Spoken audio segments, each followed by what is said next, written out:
C'est une information qui est passée quasi inaperçue en plein cœur de l'été. Le Bénin a sauté le pas. Le pays a officiellement demandé à la France de lui restituer ses biens culturels enlevés pendant la colonisation. C'est l'un des combats de notre invité. Bonjour Louis-Georges Tin, merci d'être avec nous. Vous êtes président du CRAN, le Conseil représentatif des associations noires de France. De quoi parle-t-on au juste pour le Bénin? De combien d'objets? De quel objet? Il y a à peu près 5000 pièces béninoises qui sont aujourd'hui en France et qui ont été apportées et volées pour la plupart pendant la colonisation en 1892-1894. Donc par exemple le trône des rois d'Abomey, l'ancienne capitale du Bénin, des sceptres royaux, des trésors inestimables qui ont aussi une valeur spirituelle, c'est de cela qu'il s'agit. Vous parlez de vol, la France refuse de parler de pillage colonial. Quelle est la vérité entre les deux? Alors, il n'y a pas de débat historiographique. Même ces objets au musée du Quai Branly, il est indiqué dans quelles conditions ils ont été emportés. Donc, emportés pendant un pillage colonial, il n'y a pas de débat. Aujourd'hui, d'ailleurs, je pense que les esprits ont beaucoup évolué et je crois que l'Élysée va apporter une réponse favorable à tout cela. Oui, vous êtes optimiste. Vous pensez que François Hollande va dire oui?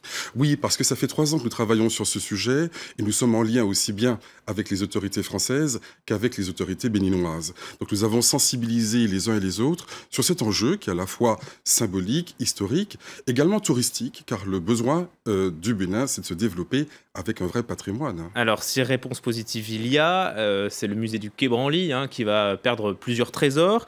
Son argument, c'est que les normes de sécurité et de conservation de ces biens culturels, de l'art, ne sont pas garanties dans les musées africains. Vous répondez quoi? Alors que le Quai Branly est très mal placé pour en parler. C'est un petit peu comme si le voleur qui aurait dérobé les bijoux disait à la victime « Votre coffre-fort n'est pas assez sécurisé, je ne peux pas vous rendre vos diamants ». Par ailleurs, c'est une question importante, il y a aujourd'hui des mécènes nombreux en Afrique qui sont tout à fait disposés à mettre les moyens nécessaires pour que le musée soit sécurisé, conservé, et ces objets seront tout à fait à l'abri, il n'y a pas de difficulté là-dessus. Est-ce que vous pensez que d'anciennes colonies françaises vont suivre l'exemple béninois? Je crois que c'est le cas parce que le dialogue interculturel ne peut pas s'accommoder du pillage interculturel.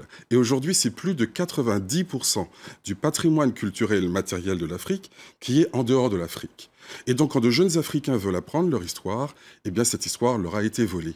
Voilà pourquoi nous avons aujourd'hui besoin d'avoir une relation apaisée, égalitaire, équitable entre les pays du Nord et les pays du Sud. Vous dites 90% du patrimoine culturel de l'Afrique est en dehors de l'Afrique. Est-ce qu'il y a des pays déjà plus concernés que d'autres?